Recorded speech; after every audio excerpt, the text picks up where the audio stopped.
we check the medialis as well with the fist, Hmm. or is it more with? You can use either or.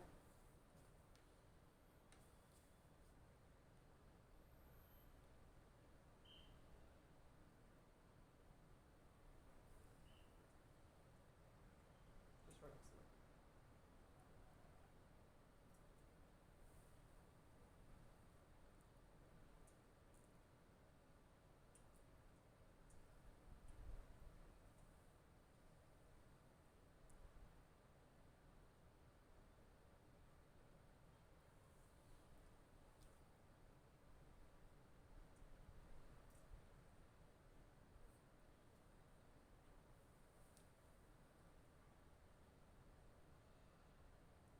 Relax it. Is this relaxed? Yeah, let it go. Yeah, let it go. Yes.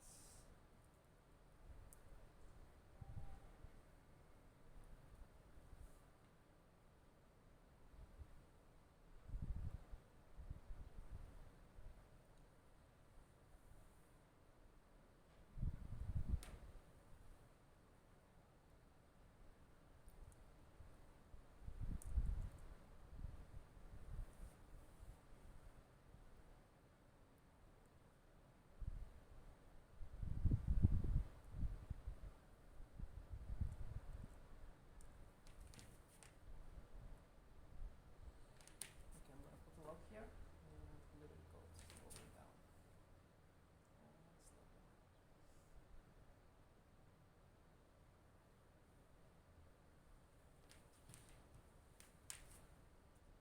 One more time.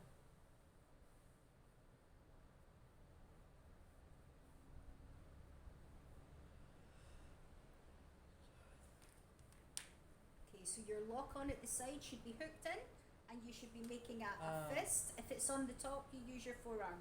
Okay. Yep. Slowly.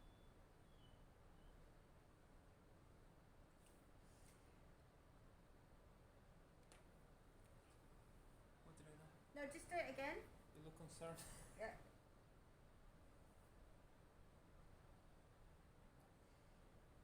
Right, okay, so are we working a full strip of the muscle tissue that's hypertonic, or are you working a knot? This too. Here. Right, so we're on the rec fem. Direct, Okay. yeah, and kind of lateralis. Right, so what we want to do is treat one and then the other. So it's quite tight coming down here, and then it's quite tight coming down here, yeah? Do you Right. want to move it? No, you're all right. Right, what's kind of better to do is to bring your leg up. So just let go of the leg, so you're holding the leg. Apply your lock on. Release the leg so it softens. And then we want swinging legs. So swing the leg up and down 3 or 6 times. Yeah, If it's not too on you go. If it's not too hypertonic, 3 times. Okay, so that's too slow.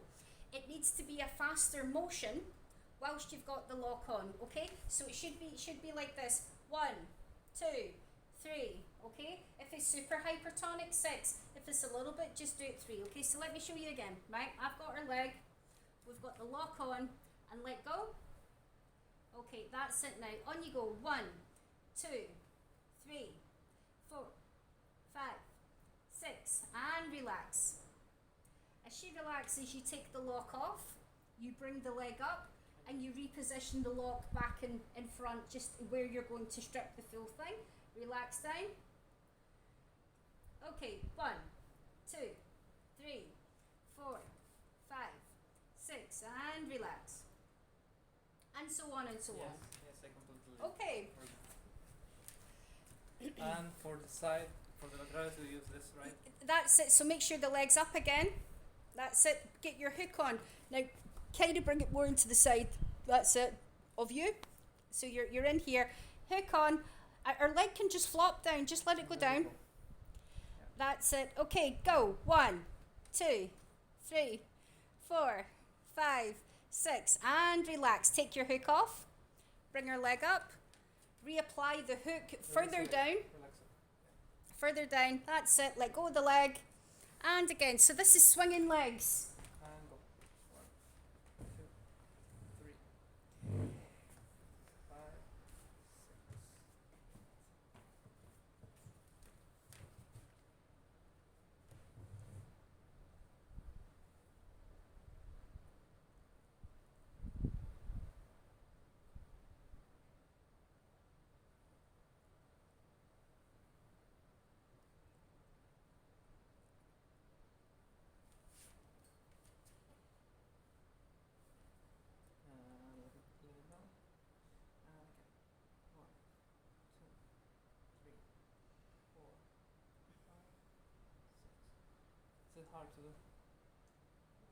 you feel tension or no? A little bit, yeah. Okay. Relax. And go. 1, 2, 3, 4, 5, and 6. That's it. Remembering with swinging legs, we want to be about 4 fingers above the knee and about 4 fingers from the hip joint as well. We don't go so close to the joints because the tendons come from the joints and they connect into the big muscle tissue. So we want to just be sitting on the edges of the big muscles. So from here to here. That's it. Yeah. Okay. Now So- push against me. 1, 2, 3, 4, 5, 6, 7, 8, 9, and relax.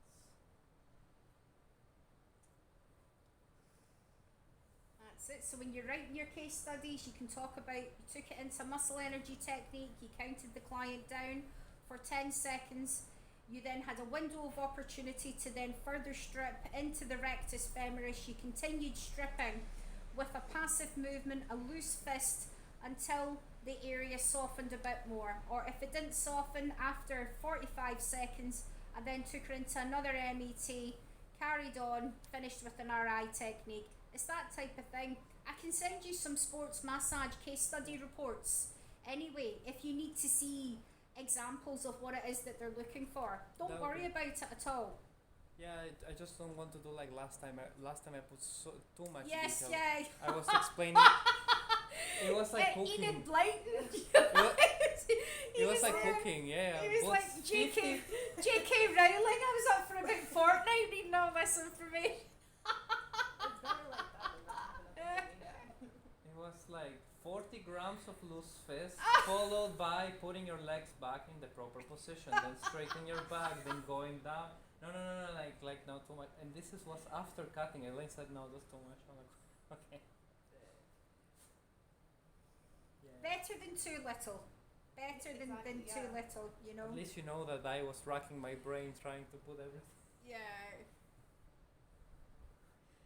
Last year I had a bunch of girls in that came for the same training, and they all came in from different countries, and they all became really good friends. So it was only girls that was on the course, and they were all going out at night and partying and drinking, but not excessively. Like they came in, but they were fine. But the last night they all went out and got absolutely wasted. I saw them on the My Story. They ended up in Anchorman. So they all kept in touch afterwards, and it was so funny when they all sent in their case study reports, because you could tell that they'd all been on the phone to each other going, what have you wrote? How are you writing it? Because it was all like so much like the same, you know, and how the style of how they had written it, you know, it's like they'd all sat down and agreed how they were going to write it. Yeah, there was no individualism on it at all. Really nice bunch of girls. When was this? That was last September. Oh. Yeah, the September, November and January courses are always really busy. We've got 4 booked in at the moment for September, and I've had about 5 inquiries this week as well. I did an inquiry that came in this morning for private tuition for sports and deep tissue for December, which I might do because I'm not going away in December. I'm going to Thailand for a month in February with my friends, so I might do that. We'll see. I've given them dates for next year anyway, for January. And pull down.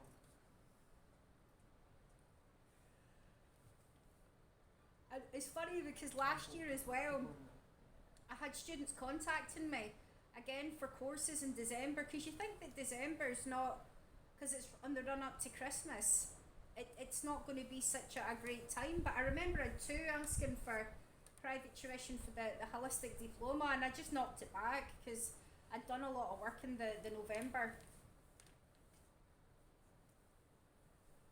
Why do you think you didn't have so many students this summer? You what?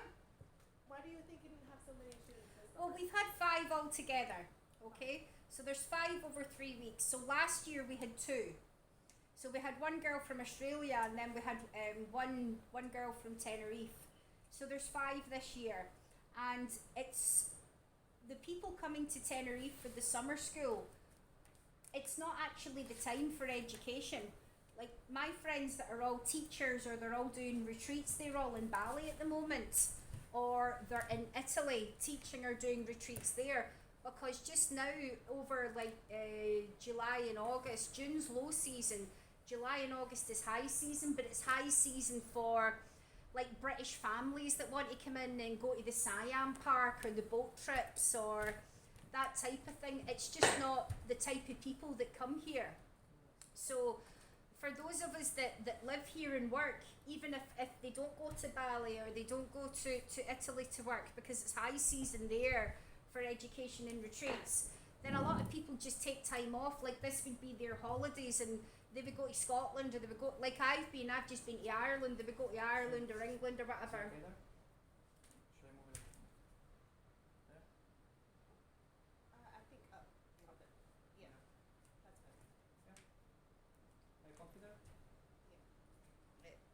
It's also more expensive to come at this time of year as well. The flight prices get ridiculous, the accommodation prices, they get absolutely ridiculous as well.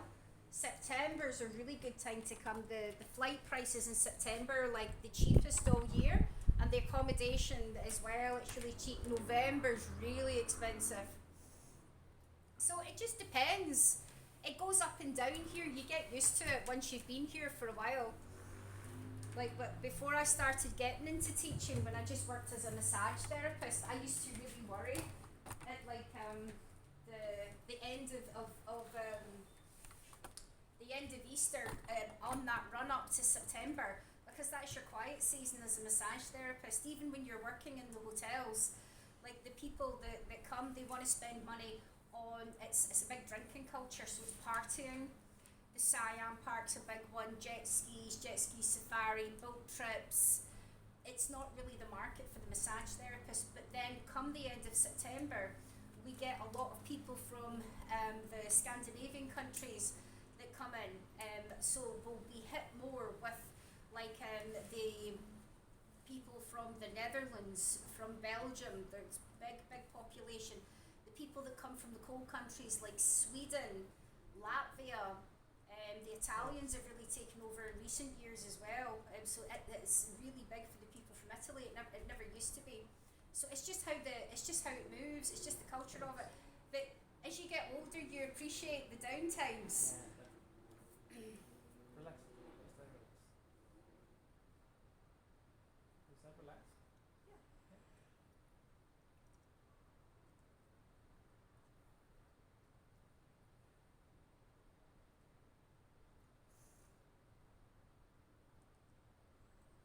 Hopefully not Danish tourists.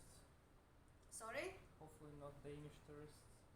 Oh, you don't like the Denmark, do you? Look, my eyes started twitching immediately when I started talking about. No, I don't hate them. It's just, I spent many years there and It's the Enough is Belgian enough. people are lovely. Have you met the Belgian people? just a few. I traveled once to Belgium. They're lovely. The Belgian people and the Icelandic people are beautiful. They're such lovely people.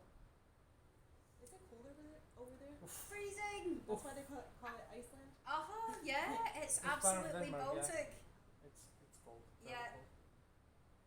Why did I think Switzerland was all the way at the top of Europe? I just like discovered it's like right on top of Italy. Switzerland. Right, Wow. right. So again, Switzerland is very popular for like Greece because it's further over towards where Greece is. So we've taken on Christos, who's one of the world champions. He's going to be running the school for us in Greece.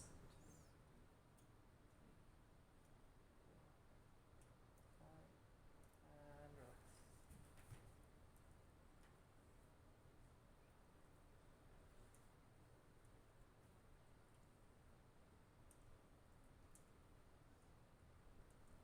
And it's funny to see how it changes as well with the students, because obviously you've came from all the way from America for the summer school. Last year the last that came from Australia, like polar opposite sides of the world, and then the other students that come in are students that are here.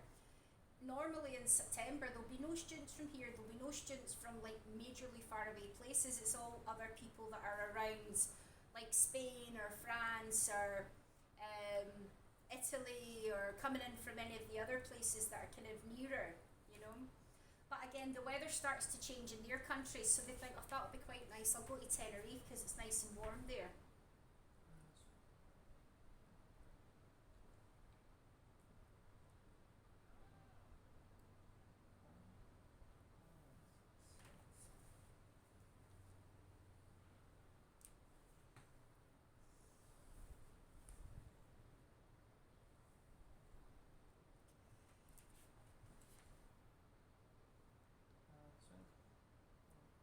That's it.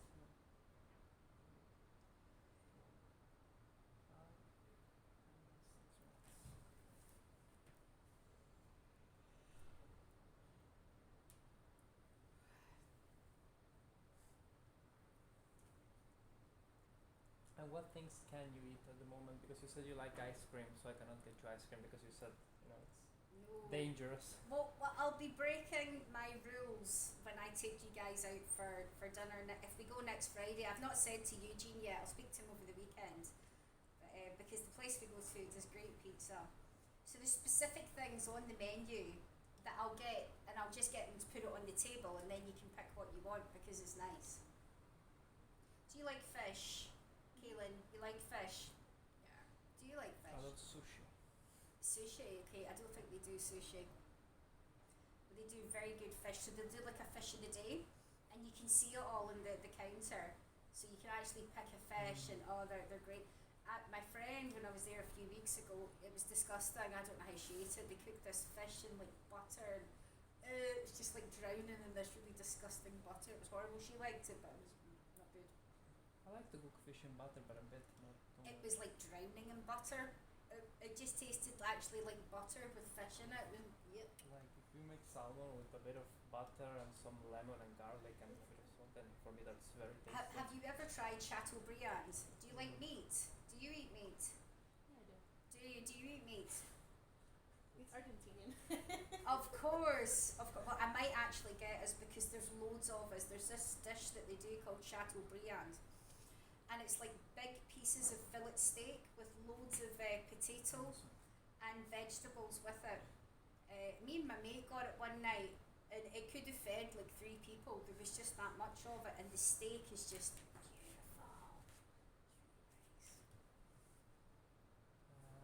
Again, swing. 1, 2, 3, 4, 5, and 6. And now push against me. 1, 2, 3, 4, 5, 6, 7, 8, 9, and relax. So how's that feeling, Kaylin? Can you feel your legs and your hips loosening off as he's Open working up. with you? Yeah. They feel It nice? feels better, much better. So how does this feel compared to the massages you've experienced before?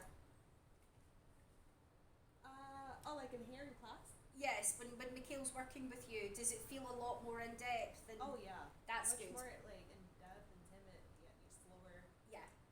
Yeah. Yeah, and it makes sense stripping each individual muscle, how to combine it with the techniques. Yeah. Because you said, when you came, you hadn't really had a massage before, and you had like a couple of massages, but it was just like kind of very general massage. So this is lovely for you to get a decent massage.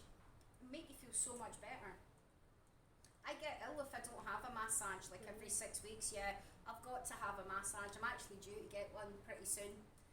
And again, maybe that's why I've got this stress thing happening in my head, because I've even been lying in bed and all of a sudden I can feel my brain going, whoa. No way.